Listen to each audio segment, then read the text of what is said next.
mean, that's on the outside. Jesus. Internal is what's on the inside of you. Yes, environment plays a big part of shaping your mindset. And that's the reason why you got to be careful who you hang around. That's the reason why you got to be careful who you let whisper in your ear, who advice you take. Because don't you know the Bible says good manners or Corrupt. bad manners or bad company. Bad manners corrupt good manners. Corrupt. Good manners. Good manners. You've been taught the way of God. You've been taught how to think like God. But you run around here acting like you're a sub-God to the world. And then you live beneath your means. The world trying to make you think that being humble means being poor. That means being a doormat. Being humble. That's the world way of thinking. Let me run over you. If you won't let me run over you, you're supposed to be humble, aren't you? And you're supposed to turn the other cheek. Yeah, but it don't mean I'm supposed to be letting you do all this to me. It don't mean I ain't I'm supposed to fight, but when you become on the Lord's side, don't you know, especially leaders, you can't have a fighting attitude towards people. That's right. How in the world you gonna be a leadership and you always want to be fighting? Cause you the mama and the daddy of the house, that don't mean you gotta rule with an iron fist. Because they're your child, you gotta do like I say, because you my child. That's true, but that's a way to say it and doing things. That's right. Because whatever spirit that seed you plant into that child Jesus. is going to come back and your fruit that was planted, what Malachi said, is going to come back before it's time. It's going to rot on the vine because you have planted bad seeds. And you wonder why your daughters and your sons are not acting like they're supposed to because you're not training them like you're supposed to. Say it. You letting them train you. You think being cool in them, what's going on inside the world is the way God wants to be. Yes, have a newspaper in one hand and a Bible in one hand. Yes, you want to know what's going on, but you ain't want to be in the world or the world be in you. Be in the world and not let the world be in you. Amen. What are you expecting? You expect me to come to the house of worship and sit up in here and God just miraculously put that word in you without you picking up one Bible, one daily word, without you praying, going to your secret life. You got problems. But you won't talk to the one who can fix it. You're talking to your friend, you're talking to your buddy, you're talking to the girl person on the job. And you wonder why your house is raised because you're telling everybody what's going on in your house. And some of them who work up against here. Get it. I'm Newton, back up.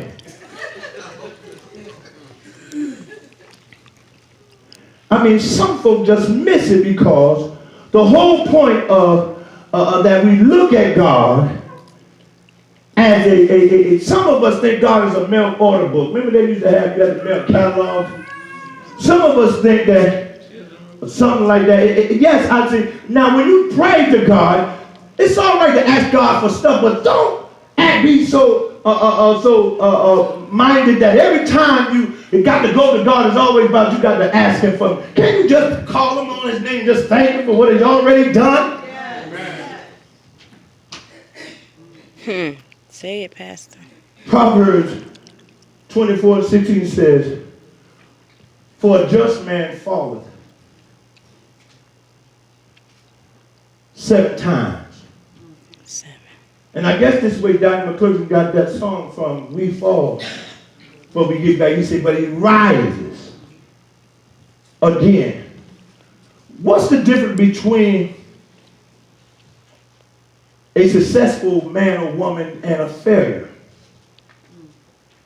It's identified on, maybe identified, and I told you before that under the category of hang on in there.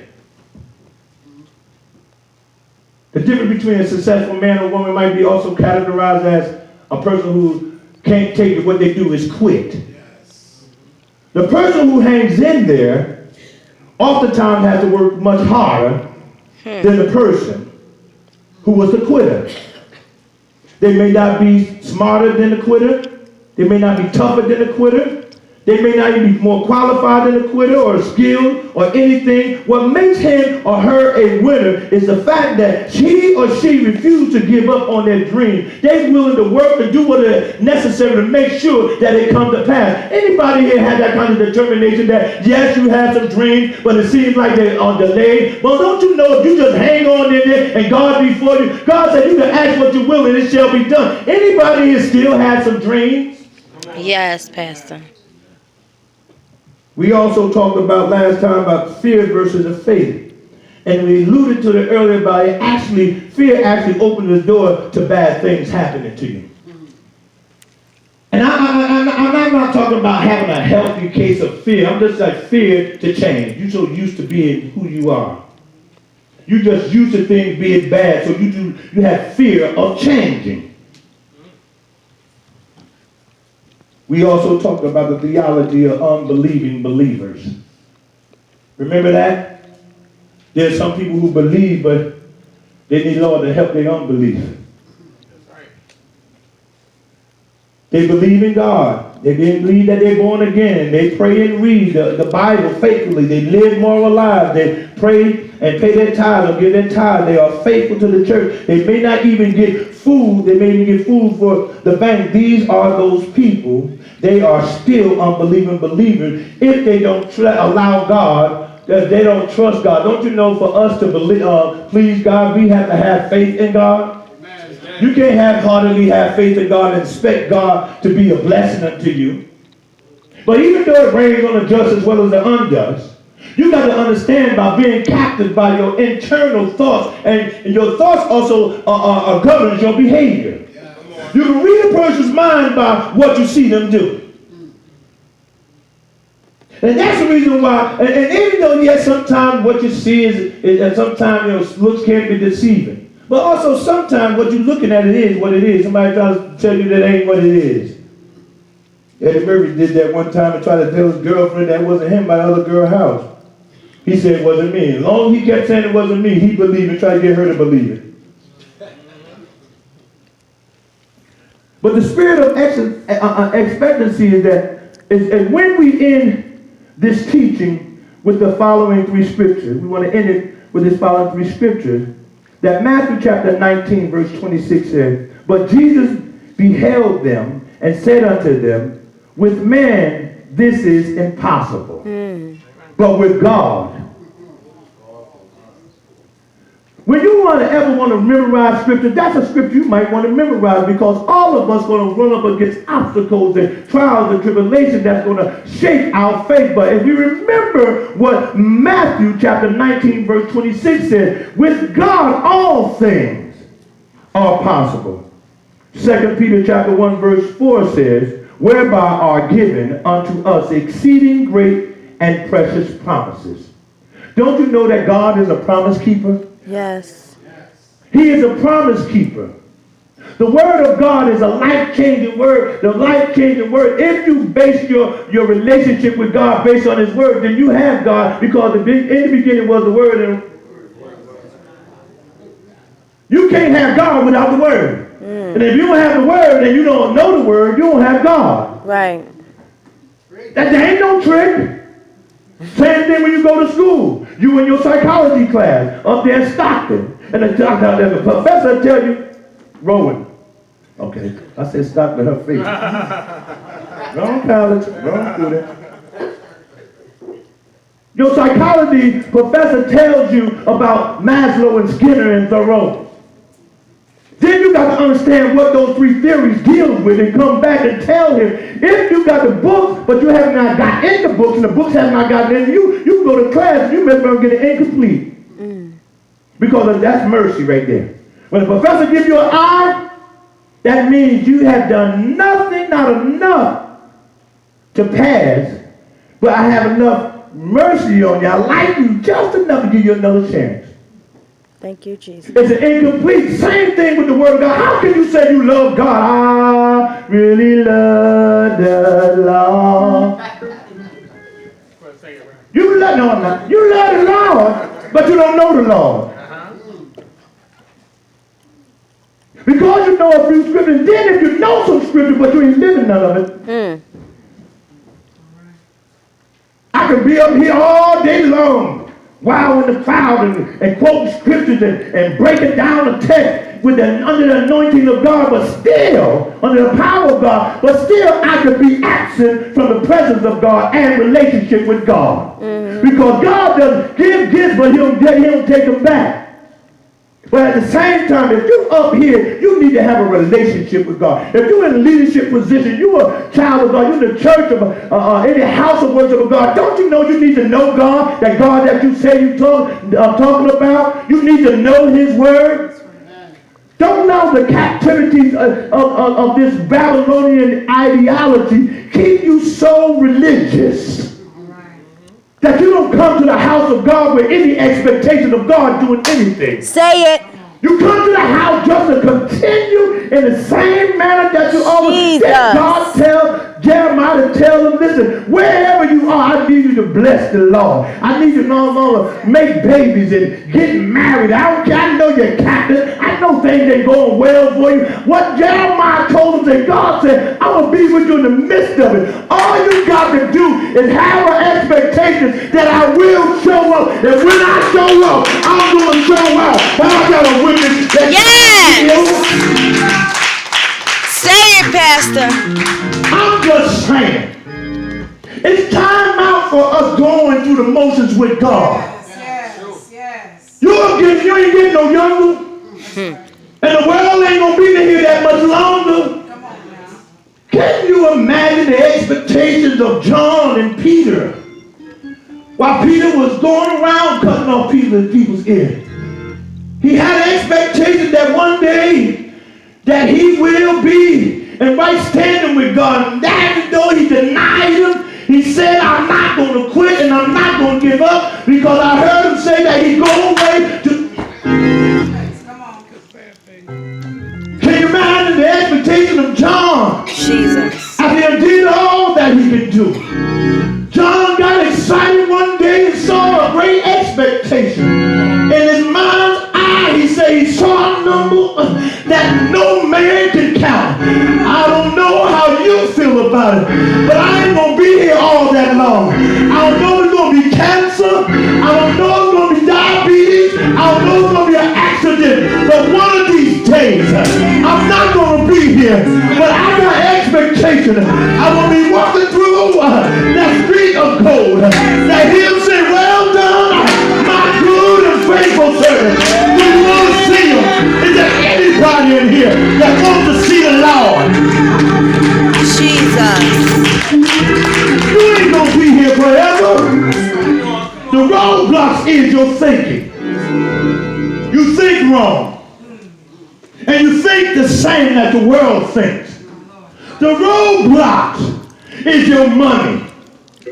The lack of it and too much of it. The roadblocks is your home and your apartment. The roadblocks is you having a relationship with God and getting what you expect from God is your perspective on what God has blessed you with. Making little idol gods out of your talents. Making idol gods out of your babies. Yes, he said multiply. The roadblocks are in your mind. Jesus. Release them, God.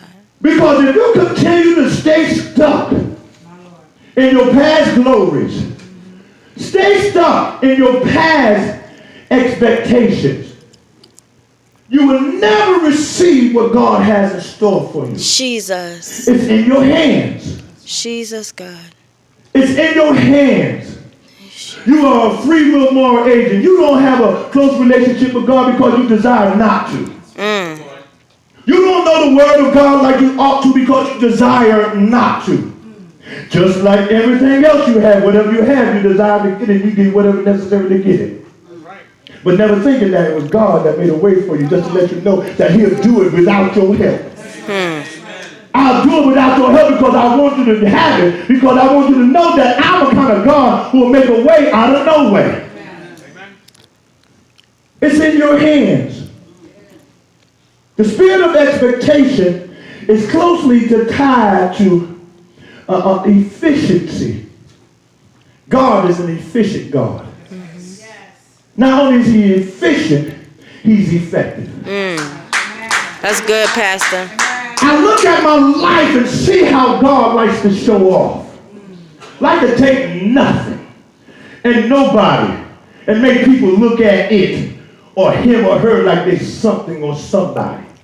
I like it when I went to the hospital and I felt like I know I wasn't going to make it, and what I had was sure enough able to take me out. People die for love. But won't God come into your room and be a doctor for you? My God is still able.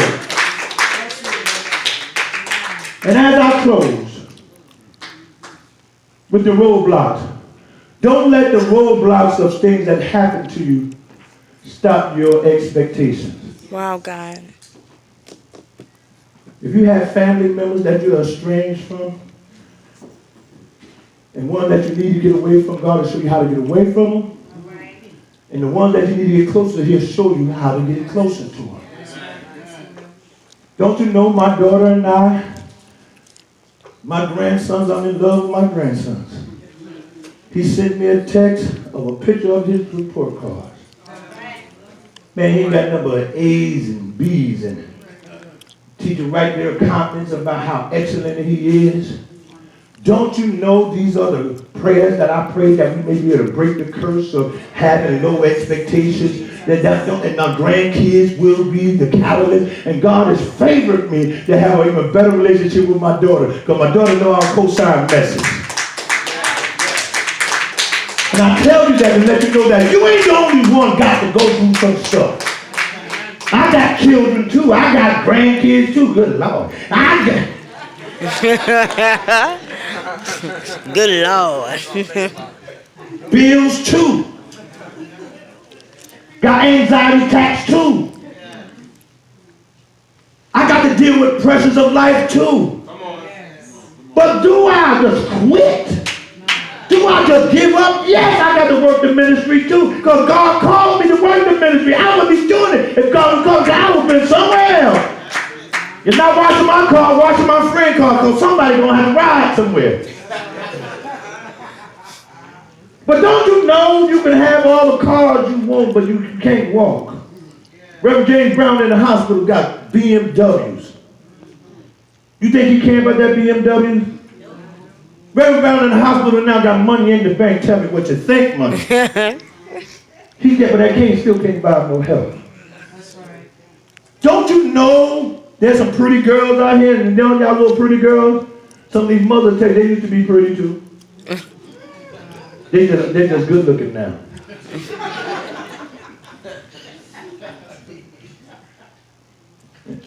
Yeah, it's all right to laugh. That guy scared me, Sister Robertson. Scared me. But the reality is we don't have long. We do not have long.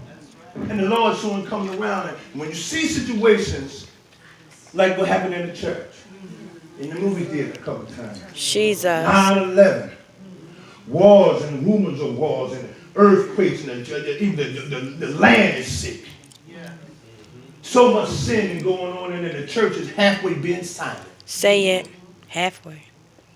Just blending in with the Babylonian idea. Not realizing, remembering what Jeremiah told the people. Say, y'all have babies and train them in the fear of the Lord. Don't give your kids talent to the world. Don't get so caught up in these lying prophets. That's in the text. Beguiling you with their charisma. But scared to give you a word because they think you are their sheep. They think you their member. Jesus. They think the building is their church. They think the television ministry is theirs, so they lie to you and not give you words so you can be able to break free from this world of ideology. But while we're captive in this land, how can we sing in this strange land?